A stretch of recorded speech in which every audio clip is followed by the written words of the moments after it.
Hi, everyone. I'm Daniel Rubenstein. It's March 2nd, 2025, and this is the live daily briefing of the Israeli Citizen Spokesperson's Office.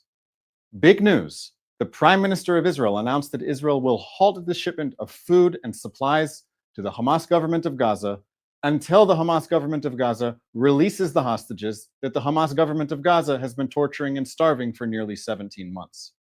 The Prime Minister's office said in a statement that Israel will not allow a ceasefire without the release of our hostages. If Hamas persists in its refusal, there will be additional consequences. I see the headlines already. Israel blocks entry of all humanitarian aid into Gaza. We should stop referring to the shipments of food and supplies to the Hamas terrorist army as humanitarian aid. It's not humanitarian aid when Hamas hoards it, taxes it, and uses the revenue from the taxes to pay its fighters, recruit more men and boys, and prolong the war. It's a crazy situation. We know that the food in Gaza that Hamas hoards is not reaching the hostages. Hamas is starving the hostages. Hamas refuses to feed the hostages that it has held for nearly 17 months. Hamas sees the hostages as an asset. It's time that Hamas starts to see the hostages as a liability and releases them. The United States and Israel are looking for a path forward out of the impasse. The United States has proposed a framework for a temporary Ramadan and Passover ceasefire. It calls for half of the living and murdered hostages to be released on day one, and the rest once an agreement on a permanent ceasefire is reached. The American framework is called the Witkoff Framework, after President Trump's envoy, Steve Witkoff. The Hamas terror regime in Gaza has, not surprisingly, rejected the Witkoff framework to extend the ceasefire and the hostage ransom payments. Here's the big picture of where we are now. The ceasefire has expired. Phase 1 of the hostage ransom payment is complete. During Phase 1, Hamas released a total of 33 living and dead Israeli hostages in exchange for the release of over 1,000 Palestinian terrorists and Gazans who were detained after October 7th, and the withdrawal of Israeli forces from almost all of Gaza. Right now, with Phase 1 completed, Hamas remains the government of Gaza. Hamas can exert control in every city of Gaza. Hamas controls the food supply in Gaza. Hamas has already launched rockets, and it is testing Israel's border defenses. We are not at Phase 2 of the hostage ransom payment, and we may never reach Phase 2. That's why the American Witkoff framework is so important. The problem with Phase 2 of the hostage ransom payment is that it calls for Israel's full withdrawal from Gaza, including the Philadelphia corridor on the Gaza-Egypt border, in exchange for the release of the remaining hostages, most of whom are male Israeli soldiers. If Israel withdraws its forces from all of Gaza and ends the war, then Hamas will remain the government of Gaza, and we will be back to where we were on October 6th, 2023. This is a non-starter. It's going to take some creative diplomacy to get out of this one, or more intense Israeli military action in Gaza than we have seen until this point. Let's take some questions from people watching live on social media. Thank you, Daniel. Our first question comes from Katie on YouTube. Is it against international law for Israel to stop sending food and supplies into Gaza? Yes, I see this point made everywhere now. I've been on Twitter today. Everyone who hates Israel from the beginning is finding new arguments to use, and this one is that it's completely against international law for Israel to do what it's doing. The Israeli officials estimate that Gaza has 5 months of food and supplies in storage already. An enormous amount of food and supplies have gone into Gaza in recent weeks during Phase 1 of the hostage ransom payment. We're talking 4,200 trucks a week have gone into Gaza. Now, specifically, the question was about international law. If you're at your computer, open your phone, go to Google, Fourth Geneva Convention, Article 23, read the whole thing. It says that free passage of food and supplies is not required if there is serious reason to fear that the food and supplies will be diverted and will be used to strengthen the military and the economy of the enemy. I think it's safe to assume that all of the food and supplies that Israel has sent into Gaza has been diverted and is being used by the enemy to strengthen itself and its own financial situation. Thank you, Daniel. Our next question comes from Sue Rudov on Instagram. Why did Israel start sending food to Gaza in the first place? Seems like a bit of a double standard that we'd be supplying the enemy.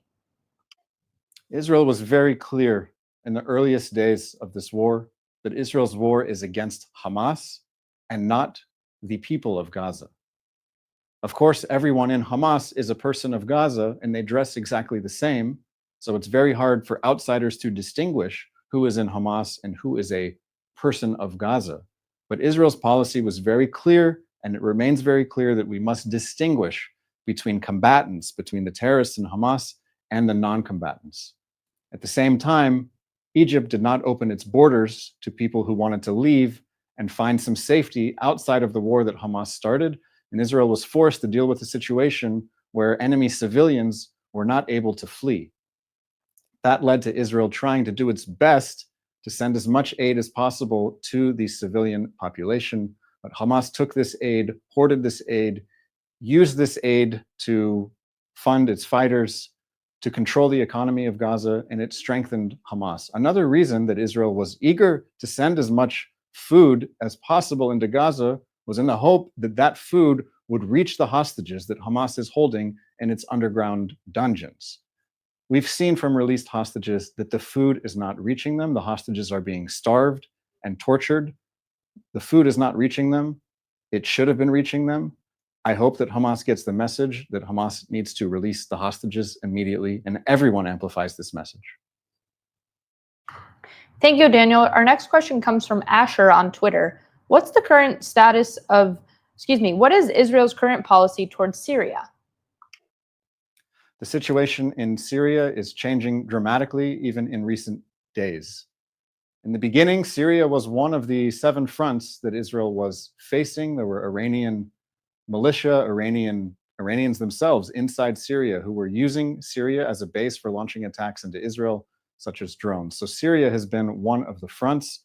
A number of months ago, the regime in Syria, Bashar al-Assad, lost power and was replaced by an organization that is comprised of offshoots of Al-Qaeda, ISIS, Muslim Brotherhood, and Israel has a lot of questions about what this new government intends for Israel and what other armed groups in Syria may mean if they approach the Israeli border. So Israel has been clear that these armed groups, including from the new central government, must stay far away from the Israeli border. Israel has recently announced that it will protect the Druze population in southern Syria from violence from the new central government that is comprised of offshoots of Al-Qaeda and ISIS and Muslim Brotherhood types. It's a very interesting situation where Israel has tried to establish positive relationships inside Syria to keep the Iranian regime and its proxies far away, to keep the ISIS and Al-Qaeda types far away. Israel is going to do what it must do. We're not going to return to an October 6th reality where we wait for groups who want to destroy us to mobilize on our border. Thank you so much, Daniel. Our final question comes from Twitter. Where can people learn the history of Israel? Do you have any resources that you would point them to understand this conflict better? Anything else you want to share? There's a few things. First, if you go to my website, which is rubyguidesisrael.com, R-U-B-Y, guidesisrael.com, you click on reading. I have a recommended reading list for people who want to learn more about Israel and its people and the conflict and related subjects, so you can start with that list. The other thing that I would do is read Israeli newspapers, all of them that you can find in English, whether the Times of Israel, Jerusalem Post, Ynet, Israel Hayom, Haaretz. You need to expose yourself to a diverse array of views in Israel, and also use social media wisely. Look for people who are experts with all kinds of different perspectives. Follow them at once, and your newsfeed will be much more informative and educational, and you'll get an idea of what other people believe and what they're sharing. And I think that's a good way to start. But in one word, you have to read. So if you want to do the reading, go to my website, rubyguidesisrael.com, click on reading.